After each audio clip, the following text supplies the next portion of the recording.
CM Jagan bus యాత్రలో అపశృతి చోటు చేసుకుంది. సీఎం జగన్ కాన్వాయ్లోకి బైక్ పైకి వేగంగా వచ్చాడో యువకుడు. కాన్వాయ్లోకి పోలీస్ వాహనం ఢీకొని యువకుడికి తీవ్ర గాయాలయ్యాయి.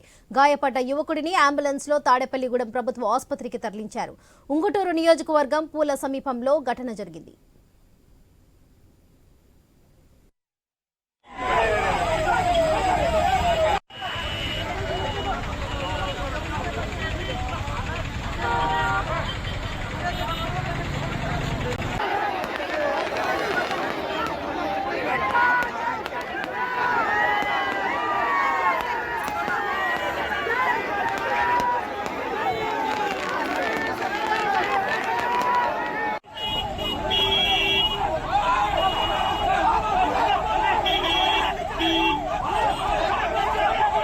గురూజీ రామ్ నారాయణ్ జీ ప్రపంచ ప్రఖ్యాత జ్యోతిష్యులు ఇప్పుడు మన హైదరాబాద్ లో ఎటువంటి సమస్యలకైనా తక్షణ పరిష్కారం చేయబడును. సంప్రదించండి 96651137 9000004357.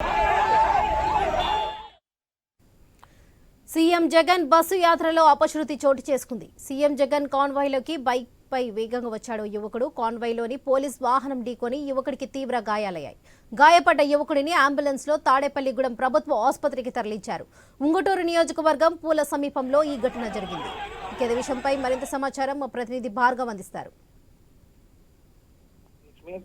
సీఎం జగన్ 15వ రోజు బస్సు యాత్రలో అపశృతి చోటు చేసుకుంది. ముందు రోజు అటు విజయవాడలో ఘటన జరిగిన అది మరవక ముందే మరోసారి కూడా ఒక ఇద్దరు యువకులు బైక్ పై సీఎం జగన్ కాన్వాయ్ పైకి భీమడోలు మండలం పోళ్ల వద్ద రావడంతో పోలీసులంతా కూడా అప్రమత్తమయ్యారు. అయితే ముందుగానే అలర్ట్ గా ఉన్నటువంటి పోలీసుల వాహన శ్రేణి అడ్డు ఉంచడంతో ఆ వాహనం కిందకు ఆ యువకుల బైక్ అయితే వేగంగా దూసుకుని వచ్చింది. పోలీసు వాహనం కింద ఆ బైక్ పై ఉన్నటువంటి ఇద్దరు యువకులు కూడా పడడంతో వారికి తీవ్ర గాయాలయ్యాయి. అయితే సీఎం జగన్ కాన్వాయ్ పైకి వెళ్లకుండా పోలీసులు చాకచక్యంగా వ్యవహరించడంతో వారు ఆ పోలీసు వాహనం కిందే పడి నిలిచిపోవడం అయితే జరిగింది. అయితే వారికి తీవ్ర గాయాలు కాగా వారు ఆ విషయాన్ని తెలుసుకున్నటువంటి సీఎం జగన్ కూడా వెంటనే స్పందించి వారిని ఆసుపత్రికి తరలించాలని ఆదేశించగా అక్కడే ఉన్నటువంటి ఆ సీఎం వాహన శ్రేణిలోని 108 వాహనంలో వారికి ప్రాథమిక చికిత్స అందించి అనంతరం ఆసుపత్రికి తరలించడం అయితే జరిగింది. అయితే ఈ బైక్ పై వస్తున్నటువంటి యువకులు ఇతర పార్టీలకు చెందిన వారా లేకపోతే కావాలని ఈ విధంగా వచ్చారనేటువంటి అనుమానాలు రేకెత్తించగా పోలీసులు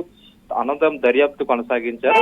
ఇతను వ్యక్తి గుండు నరేష్ అనేటువంటి వ్యక్తిగా కూడా బైక్ తోలుతున్నటువంటి వ్యక్తిని గుర్తించడం అయితే జరిగింది. అయితే వీరు ఆకతాయిలుగా అయితే ప్రస్తుతం పోలీసులు చెబుతున్నటువంటి పరిస్థితి కూడా ఉంది. వారి ప్రాణానికి ఎటువంటి అపాయం లేదు. వారికి ఏలూరు ఆశ్రమ ఆసుపత్రిలో మెరుగైన చికిత్స కోసం కూడా తరలించాం అని చెప్పి స్థానిక వైసీపీ నాయకులు కూడా తెలియజేసినటువంటి పరిస్థితి కూడా ఉంది. వరుసగా ఇటువంటి ఘటనలు సీఎం జగన్ పై కాన్వాయ్ పై దాడి జరుగుతున్న నేపథ్యంలో పోలీసులు మరింత అప్రమత్తమై ఈ రోజు 16వ రోజు బస్సు యాత్రను కూడా అటు ఉంగుటూరు నియోజకవర్గం నారాయణపురం నుంచి ప్రారంభం కానున్న నేపథ్యంలో పటిష్టం చేసినటువంటి పరిస్థితి కూడా ఉంది. Varalakshmi. Right Bhargav, thank you.